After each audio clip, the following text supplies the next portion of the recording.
Assalamu alaikum class 5. Welcome to your 10th lecture of science chapter number 2 microorganisms, health and diseases. Today we will learn about how microorganisms enter our body. Okay. So micro किस तरह से हमारी body में enter होते हैं, तो हमारी body में थ्री वेज हैं जिससे वो एंटर हो रहे हैं. One is nose, mouth and broken skin. हमारे नोज़ से, माउथ से और ब्रोकन स्किन जो हमारी जिस तरह से इंजर्ड स्किन जो होती है, जहाँ पे कोई ज़ख़म हो जाए या कोई कट वगैरह लग जाए, तो उससे जो हमारे जर्म्स हैं एंटर हो सकते हैं. ब्रीदिंग के दौरान, ईटिंग के दौरान और ड्रिंकिंग के दौरान भी जर्म्स जो हैं वो हमारी बॉडी में एंटर होते हैं. किस तरह से कि जब हम लोग कोई चीज़ ऐसी खा लें जो कि सही ना हो, या कोई अनकवर्ड चीज़ काफ़ी टाइम से अनकवर्ड हो और उसको हम लोग खा जाएं, तो वो हमारी बॉडी में जाके माइक्रो ऑर्गेनिजम्स उसके थ्रू एंटर हो जाते हैं. ड्रिंकिंग की भी बात करें तो अगर हम कंटामिनेटेड वाटर ड्रिंक कर लें, यानी कि जो प्योर वाटर ना हो, तो वो भी हमारी बॉडी में माइक्रो ऑर्गेनिजम्स को एंटर करा सकते हैं. नेक्स्ट वी हैव कुछ डिजीज़ ऐसी हैं जो कि इन्फेक्टेड पर्सन से दूसरे पर्सन में भी स्प्रेड हो सकती हैं, जिस तरह से कफिंग के थ्रू स्प्रेड होती हैं, स्नीजिंग या स्पिटिंग के थ्रू भी. अब अगर हम लोग कफ करते हुए या स्नीजिंग के दौरान अपने माउथ को कवर नहीं करते हैं, तो वो जो जर्म्स हैं वो दूसरे आगे बच्चों में या दूसरे लोगों में ट्रांसफ़र हो जाते हैं. इसके अंदर एग्जांपल्स हमारे पास हैं कोल्ड एंड मीज़ल्स. ठीक है. फ्लू वगैरह के दौरान जब हम लोगों को छींकें या फिर खांसी आती है, तो हमें इसीलिए कहा जाता है कि अपने मुंह को कवर करें और फिर छींक मारें या खांसी करें, क्योंकि अगर हम नहीं ऐसा करेंगे तो जो जर्म्स हैं वो दूसरों में ट्रांसफ़र हो जाएंगे.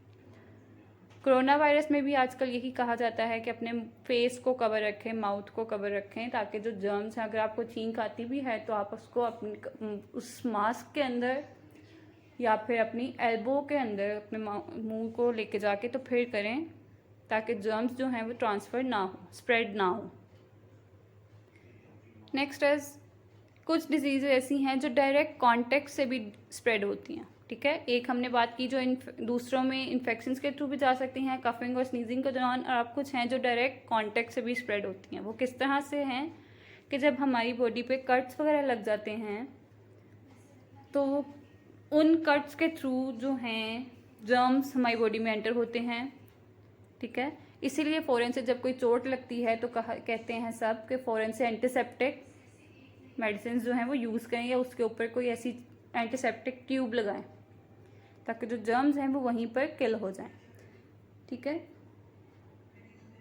Next we have insects. अब इंसेक्ट्स किस तरह से डिजीज़ को पास करते हैं ह्यूमंस में, वो इस तरह से कि जो हैं, अब आपने देखा होगा मॉस्किटोज़ हैं, बग्स हैं, फ्लीज़ हैं, ये सारे क्या करते हैं कि जब ये बाइट करते हैं तो ये हम लोगों के अंदर जर्म्स को ट्रांसफ़र कर देते हैं.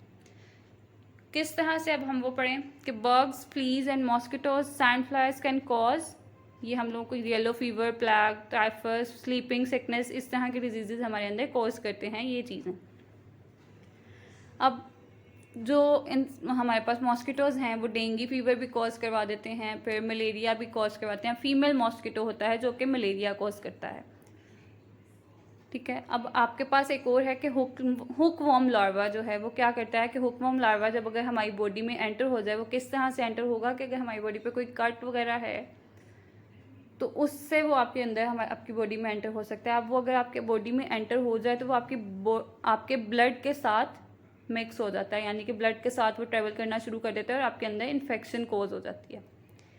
ये जो आपके पास इमेजेस हैं, इसके अंदर हम लोगों ने देखा कि जब कोई बग या कोई मॉस्किटो वगैरह बाइट करते हैं तो वो इस तरह के हमारी बॉडी पे निशान पड़ जाते हैं. Next is micro organisms can also enter our body through infected food and drinks. Infected food और ड्रिंक्स से भी हमारी बॉडी में माइक्रो ऑर्गेनिजम्स एंटर हो जाते हैं. वो किस तरह से कि जब हम लोग खाने को कवर करके नहीं रखते, तो फिर जो फंजाई और बैक्टीरिया है, इट इज़ फंजाई और जो बैक्टीरिया है वो उसके ऊपर गिर जाते हैं और फिर वो इन्फेक्टेड खाना अगर हम खा लें तो हमारी तबीयत ख़राब होने लग जाती है, हमारे अंदर जर्म्स एंटर हो जाते हैं। इसी तरह से जो इन्फेक्टेड फूड और ड्रिंक्स से कॉलेरा और टाइफाइड जैसी बीमारियां भी फैल रही हैं। कुछ लोगों को इन्फेक्टेड खाना खाने के बाद फूड पॉइजनिंग भी हो जाती है, बल्कि मोस्टली लोगों को ये हो जाती है कि वो अगर ख़राब खाना या फिर इन्फेक्टेड खाने को खा लें तो वो फूड पॉइजनिंग हो जाती है, जिसके अंदर आपको वॉमिटिंग स्टार्ट हो जाती है, फिर काफ़ी तबीयत आपकी काफ़ी वीकनेस हो जाती है। ठीक है, next we have topic germs in food. Germs in food. अब जर्म्स क्या है, किस तरह से हमारे बॉडी फूड में आ जाते हैं। जब खाना हम लोग बगैर धोए इस्तेमाल करें, अनवॉश्ड या ख़राब और अनकवर्ड खाने को अगर हम लोग खाएं तो वो हमारे अंदर जर्म्स खाने में ट्रांसफ़र हो जाते हैं। अब ये आपके पास इमेज है अनकवर्ड फूड की, जिसके ऊपर काफ़ी सारी बीज बैठी हुई हैं, हाउस फ्लाइज बैठी हुई हैं। इससे भी जर्म्स आपके खाने पे, आप यही बिस्किट या कुकी आप उठा के खाओगे तो आपको जर्म्स बॉडी में एंटर हो जाएंगे। फिर इट इज स्पॉइल्ड और इन्फेक्टेड फूड।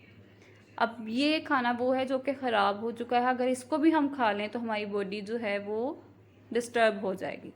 अब किस तरह से हम लोग अपने आप को बचा सकते हैं, अपने फूड को बचा सकते हैं, तो वो कुछ ऐसे मेथड्स हैं हमारे पास, जिसमें हमारे पास आ जाती है कि हम अपने फूड को ड्राई कर लें फ्रोज़न फूड्स में और स्टेरलाइज फूड्स में। जो जर्म्स हैं वो ब्रीड नहीं कर पाते, यानी कि ग्रो नहीं कर पाते हैं। अगर हम लोग ड्राई फ्रूट अपने पास रखें, ड्राई फूड, यानी कि जिस तरह से पहले लोग करते थे कि जिन्होंने मीट स्टोर करना होता था वो क्या करते थे कि उसको ड्राई कर लेते थे और उसके बाद उसको काफ़ी टाइम तक अपने पास यूज़ कर लेते थे जब फ्रिज नहीं होता था। फिर अब हम लोगों ने क्या करना शुरू किया होता है कि हम लोग ला के फूड वगैरह जो हैं, मीट हो गया या फिर उसके अलावा हम लोग कोई भी फ्राइड आइटम्स जो हैं उनको फ्रीज़ कर लेते हैं ताकि वो भी हमारे पास स्टोर रह सकें, ख़राब ना हो और उसके अंदर कोई जर्म्स वगैरह ना एंटर हो सकें। फिर स्टेरलाइज का मतलब होता है कि उसको क्लीन किया जाता है एक पूरे प्रोसेस के थ्रू। अब हम लोगों को सील्ड फूड्स भी मिलते हैं, यानी कि पूरे सील किए होते हैं, कवर किए होते हैं, वो भी हम लोगों के लिए अच्छे रह जाते हैं। किस तरह से कि वो जो एयर है उसके साथ उसका कांटेक्ट ख़त्म हो जाता है फूड का। जैसे ही एयर का कांटेक्ट फूड से ख़त्म होगा तो वो जर्म्स ऑटोमेटिकली उसके अंदर फूड में एंटर नहीं होंगे, क्योंकि हवा में जर्म्स प्रेजेंट होते हैं ना। तो जब वो जर्म्स एंटर नहीं होंगे तो हमारा फूड जो है वो सेफ़ रहेगा। इसके अलावा जो हमारे पास स्टेरिलाइजेशन है, स्टेरिलाइज्ड फूड। स्टेरिलाइजेशन क्या प्रोसेस है कि ये complete destruction, elimination of all harmful substances. Sterilization के अंदर ये होता है कि वो हमारे जो फूड है उसके अंदर से जितने भी हार्मफुल सब्सटेंसेस हैं, जर्म्स हैं, उनको ख़त्म कर देता है मुकम्मल तौर पे। ठीक है, next is preservatives. What are preservatives? अब ये क्या होते हैं कि वो केमिकल्स जो हम फूड में ऐड करते हैं ताकि उसको जर्म्स से बचा सकें और अपने फूड को स्टोर रख सकें, इनको हम लोग ये कहते हैं। अब हमारे पास किस तरह से, कि अगर आपको आइडिया होगा कि हम लोगों ने अचार जो लोग घर में बनाते हैं उसके अंदर हम लोग काफ़ी मिर्च, हरी मिर्च हो जाती है, फिर उसके अलावा कैरेट्स हैं और भी आ जाती हैं, लेमन आ जाता है, उसको हम लोग क्या करते हैं, हम लोग विनेगर के अंदर रख के कवर करके रख देते हैं। तो अब ये हमारे पास क्या आ जाता है, ये प्रिजर्वेटिव है जो कि आपके फूड को स्टोर रखता है, सेफ़ भी रखता है जर्म से, उसके बाद आप इसको ईजिली मज़े लेकर खा भी सकते हो। फिर एक प्रोसेस है हमारे पास पास्चराइजेशन। अब ये क्या प्रोसेस है, इसके अंदर हमारे पास जो है हम किसी भी फूड को, किसी भी लिक्विड को एक लिमिट तक हीट अप करते हैं, यानी कि 100 डिग्री से लेस टेम्परेचर पर, 60 डिग्रीज़ पर एटलीस्ट कह लें कि हम इसको हीट अप करते हैं फूड को, फिर ताकि उसके अंदर से जो जितने भी जर्म्स वगैरह हैं वो ख़त्म हो जाएं और वो हम लोग उसको स्टोर कर सकें। इसी प्रोसेस के थ्रू हम लोग अपने मिल्क जो होते हैं हमारे घरों में आता है वो भी प्रिजर्व करते हैं। ठीक है, अब हमारे पास कुछ ऐसे वेज़ हैं जिनके थ्रू हम लोग हेल्दी रह सकते हैं। वो कौन कौन से वेज़ हैं कि हमारे पास हम गुड वेंटिलेशन सिस्टम हो हमारे घरों में, यानी कि अगर हम लोगों के घरों में ज़्यादा हवादार होगा तो हवा की क्रॉसिंग होती रहेगी और जर्म्स जो हैं वो कम आएंगे। यानी कि जब एक हम बंद कमरे के निस्बत किसी खुले कमरे की बात करें तो वहाँ पर हवा की क्रॉसिंग और वो जो है इन्वायरमेंट अच्छा रह जाता है, मज़ा आता है, सुकून रहता है। लेकिन जिस बंद कमरे में हम लोगों को घुटन होने लग जाती है, वहाँ पे जर्म्स भी ज़्यादा हो जाते हैं। फिर अपने फूड को हम लोग कवर करके रखें। अगर हम लोग फूड को कवर नहीं रखेंगे, ऐसे ही खुला छोड़ देंगे तो उसके अंदर काफ़ी जर्म्स जाएंगे और जब हम उसको खाएंगे तो हम लोगों की तबीयत ख़राब हो जाएगी। Next is boiled food, milk. हम लोगों को हमेशा जो मिल्क है वो बॉईल करके यूज़ करना चाहिए, विदाउट बॉइलिंग हमें इसको यूज़ नहीं करना चाहिए क्योंकि उसके अंदर बहुत से जर्म्स होते हैं। फिर हमें घर की सफाई के दौरान भी डिसइंफेक्टेंट्स को यूज़ करना चाहिए ताकि जितने भी जर्म्स हैं वो ख़त्म हो जाएं। फिर while sneezing we should use tissue and और हैंडकरचीफ। हम लोगों को छींकते वक्त या खांसी के दौरान टिश्यूज़ या हैंडकरचीफ इस्तेमाल करना चाहिए ताकि जो जर्म्स हैं वो स्प्रेड ना हो। इसके अलावा हमारे पास आ जाता है कि हम लोग अपनी पर्सनल चीज़ें जो हैं वो किसी के साथ शेयर ना करें, हेल्दी फूड्स खाएं और डॉक्टर्स के साथ अपना जो है चेकअप करवाते रहें कि हम लोगों को उनको भी आइडिया रहे और हमें भी आइडिया रहे कि हम लोग हेल्दी हैं। Hope you have understood this topic. If you find any difficulty in this topic, you can ask me. Good luck. Allah Hafiz.